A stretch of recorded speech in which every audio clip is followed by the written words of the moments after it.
ሰላም ተመልካቾቻችን ዛሬ ይዘንላችሁ የቀረብነው ስለ ትሬዲንግ ነው።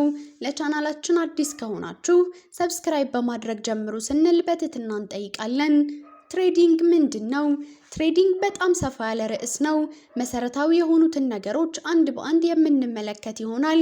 ትሬዲንግ ማለት በኢኮኖሚ ውስጥ እጅግ መሰረታዊ የሆነ የንብረት ግዥና ሽያጭ ሂደት ነው።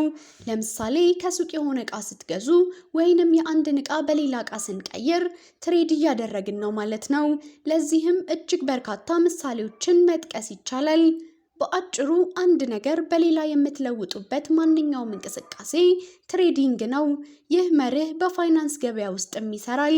እንደ ስቶክ ወይንም አክሲዮን፣ ቦንድ፣ ፎሬክስ ፔርስ የውጭ ምንዛሬና ክሪፕቶ ከረንሲን ምንዛሬ ያሉ የፋይናንስ ንብረቶችን ትሬድ ማድረግ ይቻላል።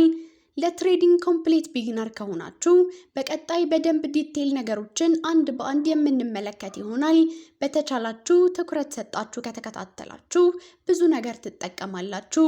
አንድ ኖትቡክ ወይንም ማስታወሻ የምትይዙበት ደብተር አዘጋጅታችሁ ይጠቅመኛል የምትሉትን ነገር እየጻፋችሁ የትሬዲንግ ዕውቀታችሁን ይበልጥ ከፍ አድርጋችሁ ከክሪፕቶ ኤርድሮፕ ከምታገኙት ገንዘብ በላይ ራሳችሁን የምትለውጡበትን ትምህርት ብትማሩ መልካም ነው። ላይክ እና ሼር እያደረጋችሁ ለሌሎች መድረስ እንድንችል አግዙን።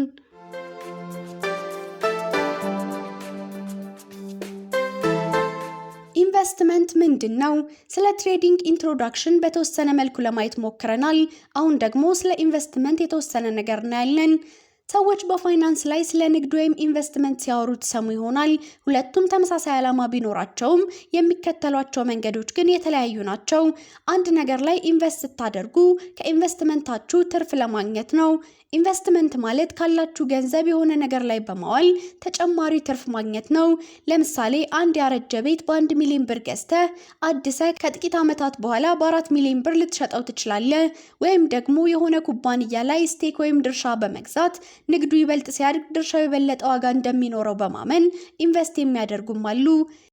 ግን ቆይ ትሬደሮች የሚያደርጉት ይህን አይደለም እንዴ ብላችሁ ልትጠይቁ ትችላላችሁ።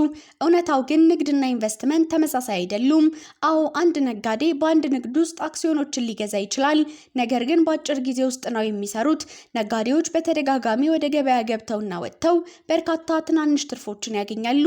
ኢንቨስተሮች ግን አብዛኛውን የረጅም ጊዜ አካሄድ ይከተላሉ። ካፒታላቸውን በረጅም ጊዜ ውስጥ ትልቅ ትርፍ የሚያስገኝ ፕሮጀክቶችን ወይም ንብረቶች ላይ ኢንቨስት ያደርጋሉ።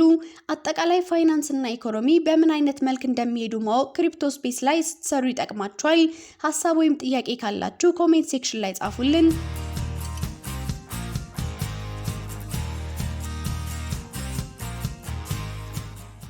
ክሪፕቶ ውስጥ ፓምፒንግ ክሪፕቶ የተባለ ሲስተም አለ። ምንድነው? ለምን ይጠቅማል?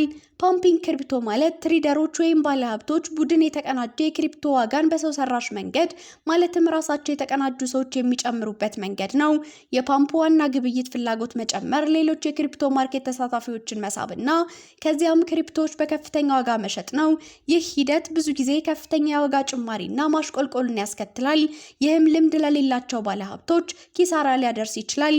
ፓምፒንግ እንዴት ይሰራል? አንደኛ ቡድን ማደራጀት።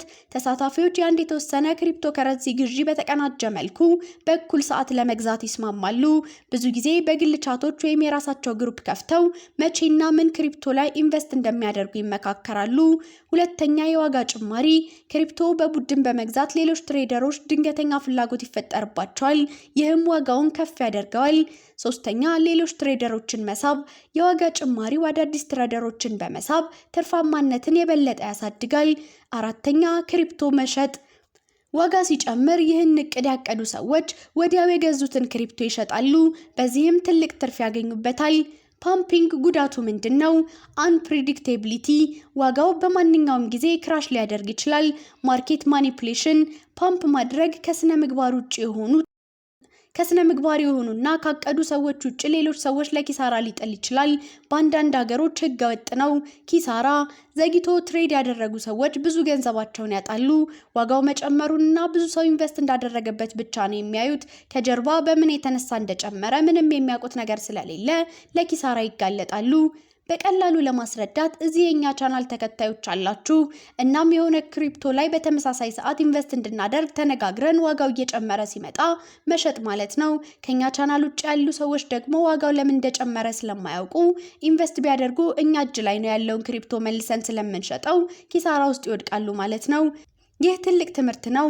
በተለይ ትሬድ ለምታደርጉ ሰዎች ክሪፕቶ ሪስኪ እንደሆነ ትረዳላችሁ። ለዛሬ በጥቂቱ ስለ ትሬዲንግ ያቀረብንላችሁ ቪዲዮ ይህንን ይመስላል።